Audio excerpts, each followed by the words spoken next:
नमस्कार जी। नमस्कार जी। क्या नाम है जी आपका? मेरा संतोष नाम है जी।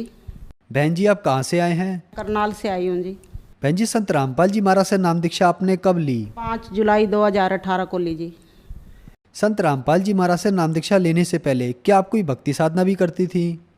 मेरा जन्म ब्राह्मण परिवार में हुआ है जी, और हमारे पिताजी वेद शास्त्रों को पढ़ते थे। बचपन से ही हम सुनते थे, तो मन में एक बहुत ही जिज्ञासा हुई कि परमात्मा की प्राप्ति इस जन्म में अवश्य करनी है, चाहे मेरे को जंगलों में जाना पड़े, कोई गुरु बनाना पड़े, साधु भी बनना पड़े, ये बहुत ही इच्छा थी। और हमारे पिताजी के पास पंडित लोग आया करते थे, तो मैं उनसे बहुत ही क्वेश्चन किया करती थी कि आखिर सबसे बड़ा भगवान कौन है। कि जैसे हम विष्णु पुराण पढ़ते हैं तो उसमें विष्णु की महिमा, शिव पुराण पढ़ते हैं तो उसमें शिव की महिमा, दुर्गा पुराण पढ़ते हैं तो दुर्गा की महिमा, इनमें से एक ही हम परमात्मा को क्यों ना याद करें जो जड़ हो, जो सबसे ऊंचा हो। ये मन में बहुत संकल्प चलते थे, और मैं जैसे जैसे प्रश्न करती थी लेकिन संतुष्टि नहीं होती थी। कोई भी जैसे ऐसा मतलब उत्तर नहीं दे पाते थे। वो कहते थे ये तो ऐसे है जैसे कोई दूल्हा होता है और शादी के टाइम पर वो घोड़ी पर सवार होता है, बड़े छोटे सब उसके साथ में उसके पीछे पैदल पैदल चलते हैं, तो ऐसे ही भी जो पुराण हमने पढ़ी, जो शास्त्र पढ़ा, उसी की महिमा आएगी और बाकी तो सब साथी होते हैं। तो इस प्रकार से वो करते थे, लेकिन मन में संतुष्टि नहीं होती थी। और ऐसे बहुत ही भक्ति, पूजा, व्रत सब कुछ करती थी मैं, जैसे सनातन धर्म या हिंदू धर्म में किया जाता है। और हमारा फिर यहाँ पिताजी शहर में एक मंदिर में रहते थे पुजारी के रूप में, तो वहाँ पर पास में एक ब्रांच थी ब्रह्मा कुमारी जी की। उस ज्ञान के संपर्क में आई, और सब देवी देवता वहाँ पर ये बताया जाता है कि ये जो देवी देवता हैं ये हम ही थे पिछले जन्मों में, और आज हम कर्मों के अनुसार ऐसे इंसान बने हैं, अभी पुरुषार्थ करने से फिर दोबारा से हम ऐसा ऊंचा पद पा सकते हैं। तो मन को बहुत अच्छा लगा, और उसमें लंबे टाइम तक मैं जुड़ी रही। सन 86-87 में मैं उनके संपर्क में आई थी, और उनके संपर्क में रहते हुए उसमें कई जगह पर परमात्मा का ये ज्ञान देने का भी अवसर मिला। कई शहरों में, कस्बों में, जैसे इंद्री है, घरौंडा है, जुंडला है, ऐसे कई शहरों में परमात्मा ने जैसे मेरे को ही वहाँ पे निमित्त बनाया। आज तो वहाँ बहुत बड़े बड़े सेवा केंद्र ब्रह्मा कुमारी जी के चलते हैं, और कहीं और भी राज्यों में जैसे कानपुर में, मथुरा, आगरा, अहमदाबाद, इधर उधर बहुत ही मतलब जगह पर मैं बड़ी बड़ी बहनजियों के साथ भी रही, काफ़ी वहाँ का अनुभव भी लिया। लेकिन कई जैसे मन में क्वेश्चन रह जाते थे कि ये पशु पक्षी हैं, ये आत्माएं कहाँ से आती हैं, इनका घर कौन है, इनको कौन भेजता है। लेकिन फिर भी होता था कि आखिर जीव तो इनके अंदर भी हैं, दूसरी योनियों में जो 84 लाख योनियाँ बताई जाती हैं, तो इनकी भी तो कोई हिस्ट्री होगी। ये कहाँ जाती है, कहाँ से आती हैं, ये आत्मा परमात्मा से क्या कनेक्शन है, आखिर हम कहाँ जाते हैं। फिर भी कई क्वेश्चन होते थे, तो उनसे बड़ी बड़ी बहनजियों से हम पूछा करते थे, तो वो सब यही कहते थे कि बाबा ये अंत में बताएंगे, जब दुनिया का अंत टाइम होगा, 2000 तक ये बताते थे कि दुनिया का विनाश हो जाएगा, तो भाई अंत में बाबा माउंट आबू में मुरली चलती थी एक बहन जी के द्वारा, कोई आत्मा उसमें आती थी, तो वो बताते थे कि ये परमात्मा की आत्मा है। तो वहाँ पर वो बताया जाता था कि लास्ट टाइम पर परमात्मा खुद बताएंगे। अभी कई बातों के भगवान ने राज रखे हुए हैं कि भाई ये अभी नहीं खोले हैं इन बातों के राज, और लास्ट में बताएंगे। तो मेरे को होता था कि लास्ट तक क्या पता हम रहे या ना रहे, शरीर का तो कोई भरोसा नहीं है, तो लास्ट तक कौन इंतजार करेगा। भाई जब ज्ञान, परमात्मा ज्ञान का भंडार है, सागर है, तो उनके पास तो हर सवाल का आंसर होना चाहिए, उनको बताना चाहिए कि कहाँ पर क्या है, कैसे है, किस आत्मा का किसके साथ क्या संबंध संपर्क है, क्यों हम यहाँ इस संसार में आते हैं, कहाँ जाते हैं, कौन हमारा लेखा जोखा करते हैं। तो कुछ विस्तार से वहाँ पे जानकारी नहीं मिलती थी।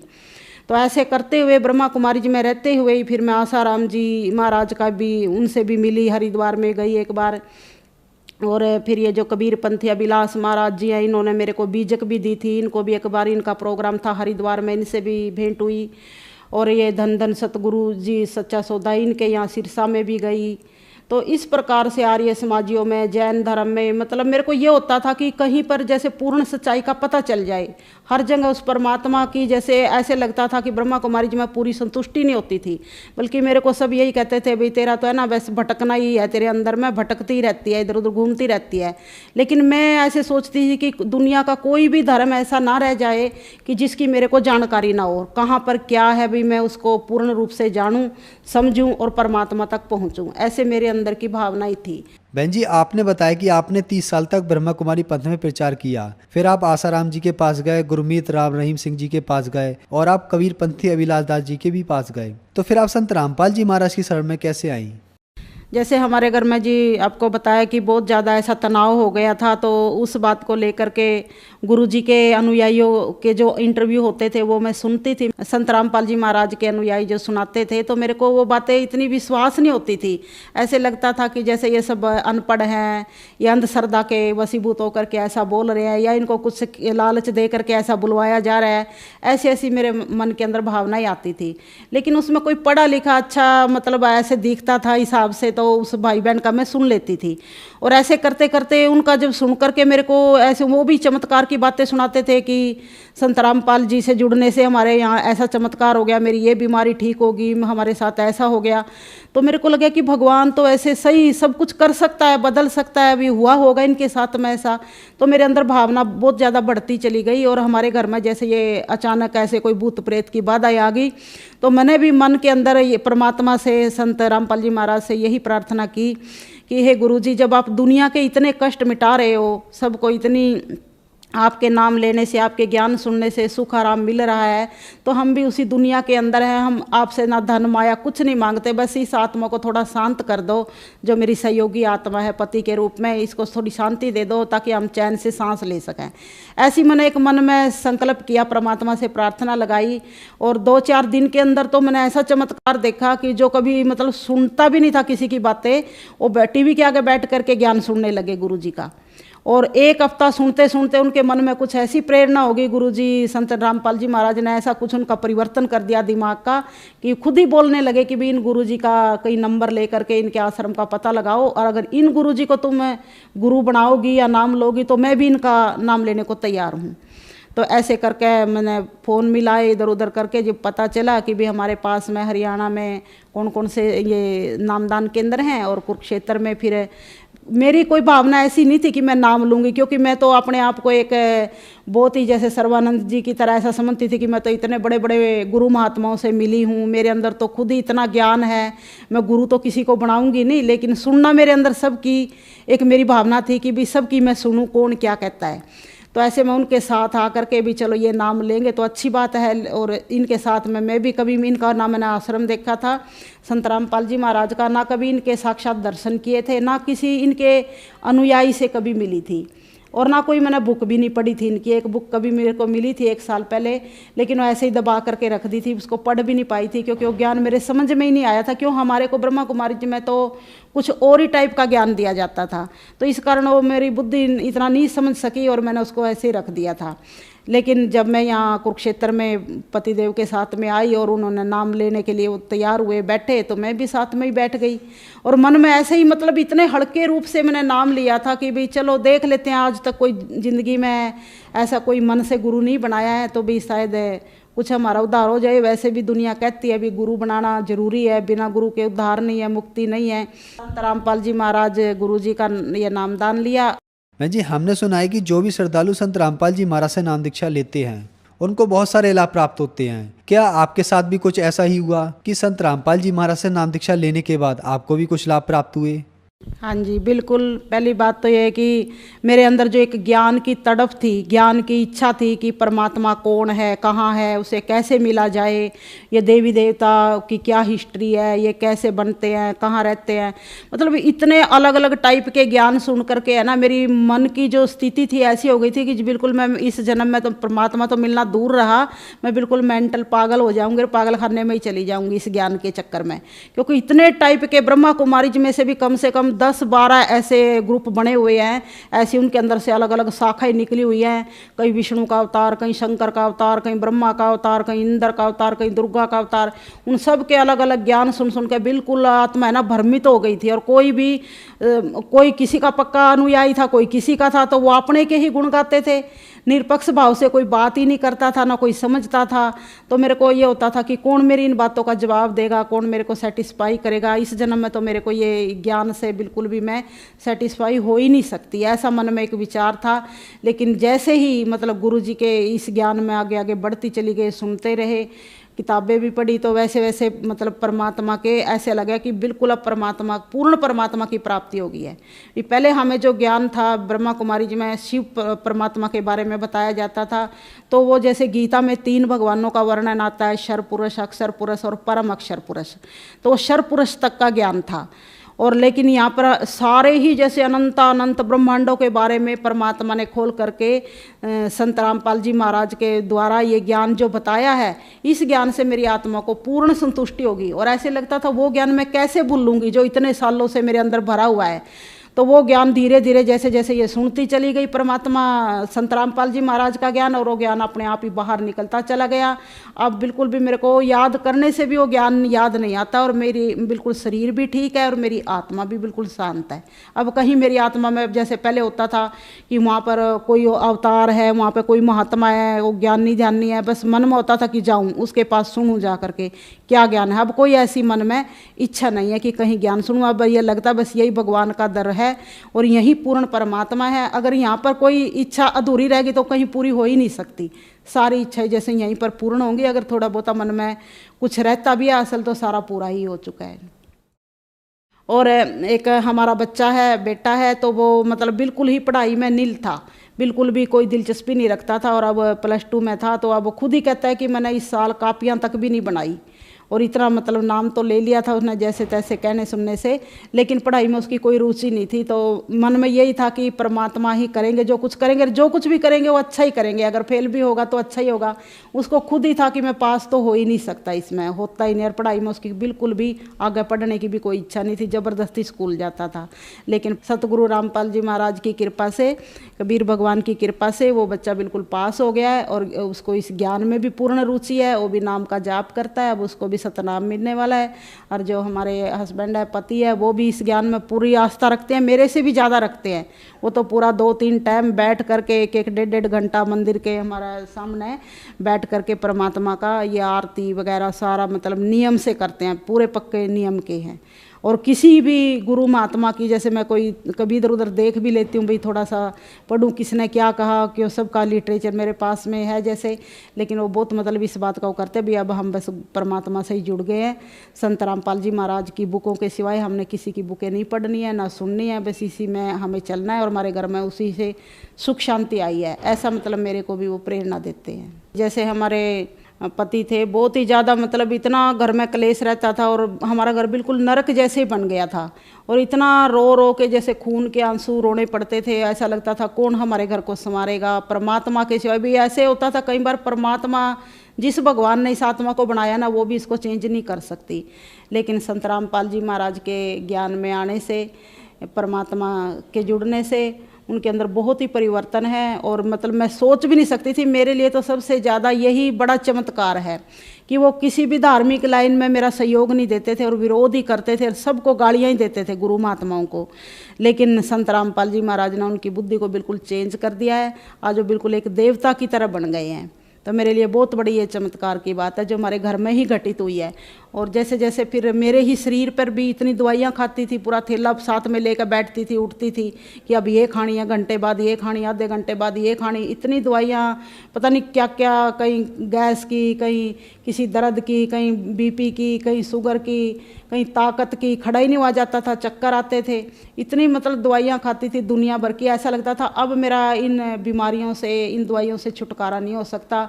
कभी बोलती थी मेरे को उस हॉस्पिटल में डाल दो, कभी रामदेव के यहाँ डाल दो, भी वहाँ पे पड़ी रहूँगी अपना जैसे कैसे ठीक होती रहूँगी, साल 2 साल 6 महीना जो भी लगेगा, असल तो इलाज है ही नहीं। ये तो बोलते हैं, कहते शुगर का कोई इलाज नहीं है, इस बीपी का भी कोई इलाज नहीं है, तो कहते हैं तो ज़िंदगी भर चलती हैं ये बीमारियाँ, तो और दवाइयाँ खानी ही पड़ती हैं और परहेज भी करने पड़ते हैं, डॉक्टर लोग ये बोलते हैं जी। तो वैसा हम मान भी चुके थे।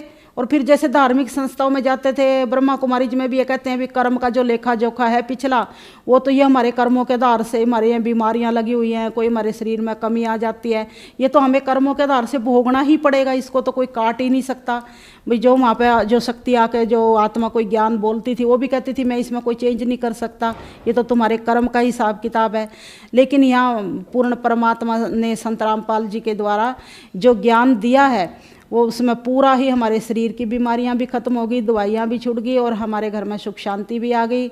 और जैसा मतलब एक परिवार में एक स्वर्ग जैसा माहौल बन गया कि बच्चे ने भी स्वीकार कर लिया और पति ने भी ज्ञान मान लिया, और मेरी आत्मा भी पूरी संतुष्ट होगी। जो एक भटकना थी कि सच्चाई कहाँ पर है, पूर्ण सच्चाई कहाँ पर है, पूर्ण परमात्मा कहाँ पर है, पूर्ण गुरु कहाँ पर है, वो मेरे को संत रामपाल जी महाराज के चरणों में आकर के मेरी वो बिल्कुल तड़प पूरी हो चुकी है, और मैं पूर्ण रूप से परमात्मा की शरण में आ चुकी हूँ।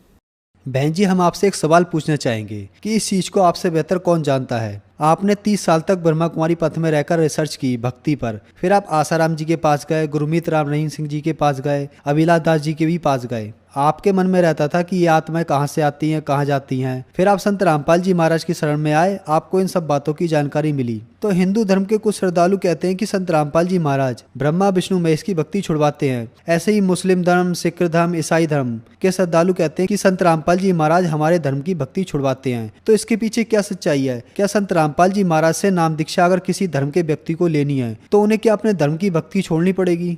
संत रामपाल जी महाराज जो ज्ञान देते हैं वो चारों धर्मों के वेद शास्त्र ग्रंथों, बाइबल, कुरान के अनुसार ही ज्ञान देते हैं। वो किसी भी धर्म की काट नहीं करते हैं, किसी धर्म के विरोध में नहीं बोलते हैं, बल्कि उनके धर्म शास्त्रों में क्या लिखा हुआ है, कोई अपनी तरफ से मनगढ़ंत बात भी नहीं बताते हैं। वो जैसे और ऋषि मुनि महात्मा गुरु लोग ऐसे टाइम पास कराते रहते हैं कई कई घंटा, ऐसा कुछ भी नहीं है। वो इतना यथार्थ ज्ञान इतनी गंभीरता के साथ बताते हैं कि आज इतना पढ़ा लिखा समाज है, हमें उस ज्ञान को, चाहे मुस्लिम धर्म से ताल्लुक़ रखने वाली आत्माएं हैं, चाहे क्रिश्चियन धर्म से ताल्लुक़ रखती हैं, चाहे हिंदू धर्म से हैं, तो किसी की भी वो पूजा पाठ नहीं छुड़वाते हैं, बल्कि यथार्थ जानकारी कि वाकई में पूर्ण परमात्मा कौन है जिसने ये अनंत अनंत ब्रह्मांड बनाए, ये सृष्टि बनाई, ये प्रकृति बनाई, ये सूर्य चांद बनाए, वो परमात्मा कौन है और उसकी हम कैसे पूजा कर सकते हैं, उसको कैसे हम पहचानें और कैसे उससे अपना बुद्धि योग लगाएं और कैसे इस काल के लोक से अपना छुटकारा पाए।